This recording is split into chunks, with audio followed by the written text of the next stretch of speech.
কিয়ামতের দিন এই ৩টা কাজ যারা করবে তাদের দিকে আল্লাহ ভুলেও ফিরে তাকাবেন না। মানে কি ভয়ানক একটা কথা! আল্লাহ তাদের দিকের থেকে মুখ ফিরিয়ে নেবেন। আসলে কিয়ামতের দিন এই পরিস্থিতি যদি হয়, আল্লাহ আমাদের আমাদের দিক থেকে যদি মুখ ফিরিয়ে নিয়ে যায়, তাহলে আমাদের পরিস্থিতি কি ভয়ানক হবে। কিয়ামতের দিন তো এমনি একটা ভয়ানক সময় থাকবে সবার জন্যই। তার ভেতরে যারা এই ৩টা কাজ করে যাচ্ছে, তাদের কিন্তু আল্লাহ ফিরেও তাকাবেন না তাদের দিকে। তা এই ৩টা কাজ কিন্তু আমরা প্রতিনিয়ত করে যাচ্ছি, প্রতিনিয়ত করে যাচ্ছি, কিন্তু আমরা এটা ফিল করছি না বা অনেকে জানি না। তা ১ম যে কাজটা হচ্ছে, এটা আমাদের শুধরাতে হবে। ১ম কাজটা হচ্ছে যারা টাকনুর নিচে জামা পরে। ছেলেদের ক্ষেত্রে পুরুষরা টাকনু বের করে না, তাদের দিকে আল্লাহ ভুলেও ফিরে তাকাবেন না। আমি অনেক মানুষ দেখেছি যারা রোজা রাখছে, বা নামাজ পড়ছে, সাদাকা করছে, অনেক ভালো, ভালো কাজ করছে, কিন্তু তারা টাকনু বের করছে না। টাকনুর নিচে তারা জামা পরছে। তো এই কাজগুলা যারা করবে তাদের দিকে আল্লাহ ভুলেও ফিরে থাকবে না। একবার ভাবেন, আপনি এত আমল করছেন, আপনি রোজা রাখছেন, নামাজ পড়ছেন, ভালো, ভালো কাজ করছেন, কিন্তু এই যে ছোট্ট একটা আমল, এই আমলটার কারণে আল্লাহ ফিরেও তাকাবে না। আল্লাহ কিন্তু আমাদেরকে জানিয়ে দিয়েছেন এই আমলগুলার কথা, যেন আমরা এগুলা করি। তা আল্লাহ যদি সেই সময় এই পরিস্থিতিটা হয় যে আপনি রোজা রাখছেন, নামাজ পড়ছেন, তারপরেও আল্লাহ আপনার দিকে ফিরেও তাকাবে না, তাহলে ভয়ানক একটা পরিস্থিতি হবে।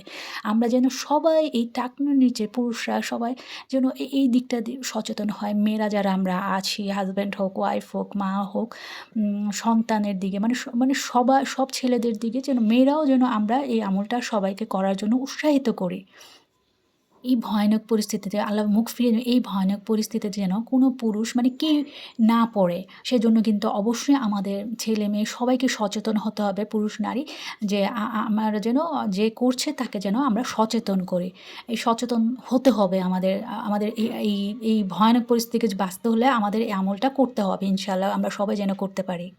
২য় শ্রেণীর লোক হচ্ছে তারা, যারা ধার দেয়, মানুষকে ধার দিয়ে বা মানুষকে যদি কোনো হেল্প করে টাকা দিয়ে, তো তারপরে যদি সেটা নিয়ে তাকে খোঁটা দেয় বা তাকে নিয়ে সমালোচনা করে। আপনি কাউকে ঋণ দিয়েছেন, আপনি সমালোচনা করলেন যে, "আমি তোকে ঋণ দিয়েছি।" আমি একটা একটা অহংকার ভাব বলে না যে অহংকার করছে সেটা। যারা এই ধরনের অহংকার করবে, মানুষকে সাহায্য করে অহংকার করবে, বা তাকে যে সে হেল্প করছে সে কথাটা মানুষকে বলে বেড়াবে, এই ধরনের মানুষের দিকে সেই ধরনের শ্রেণীর মানুষের দিকে আল্লাহ ফিরেও তাকাবেন না। আপনি দান করেছেন, ভাবেন আপনি দান করেছেন, সেই দানটা যদি আপনার গুনাতে কনভার্ট হয়ে যায়, হ্যাঁ? দান করলেন, টাকা দিলেন, তারপরে গুনাহ পেলেন, তাহলে কি লাভ হলো আপনার? হ্যাঁ? এই জিনিসটা আমাদের ভাবতে হবে যে আমি দান করছি আল্লাহর জন্য। আমি মানুষের প্রতি ভালোবাসা থেকে আমি দান করছি। আল্লাহকে ভালোবেসে আমি তাকে দান করছি। আমাদের মন মানসিকতা সেরকম থাকতে হবে, তাহলে ওই দানটাও হবে সাদাকা। আপনার জীবনে সেটা হবে বরকত। হ্যাঁ? আপনি সেটার জন্য নেকি পাবেন। তা আমাদের সেইভাবে দান করতে হবে। মানুষকে এটা নিয়ে বলা যাবে না যে আমি তাকে ঋণ দিয়েছি, আমি তাকে এটা করেছি। এই ধরনের সমালোচনা যারা করে ঋণ দিয়ে, তাদের দিকে আল্লাহ ফিরিয়ে তাকাবেন না। ৩য় হচ্ছে তারা, সেই মানুষগুলা যারা পণ্য বিক্রি করার সময় মিথ্যে কথা বলে পণ্য বিক্রয় করে।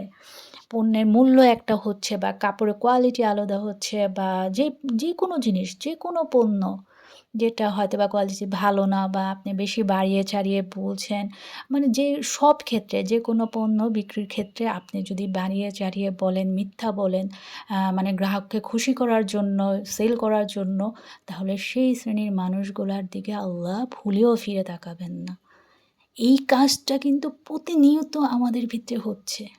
প্রতিনিয়ত আমরা করে যাচ্ছি। এই ৩টা কাজ, এই কাজগুলা থেকে আমাদের বিরত থাকতে হবে।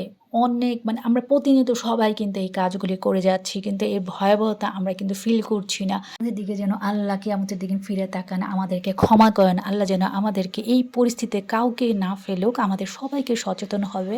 ইসলামটাকে বেশি, বেশি প্রচার করতে হবে। এখনও যারা আমার সাথে সংযুক্ত হয়ে আছেন, অবশ্যই আমাকে সাবস্ক্রাইব করে শেয়ার করে দিবেন, যেন আরও মানুষ জানতে পারে। এগুলো অনেক বেশি জানার প্রয়োজন।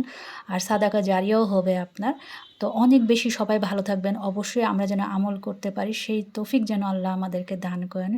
আর আমার জন্য সবাই দোয়া করবেন। আমিও সবার জন্য দোয়া করি। আল্লাহ আমাদের সবাইকে ভালো রাখুক।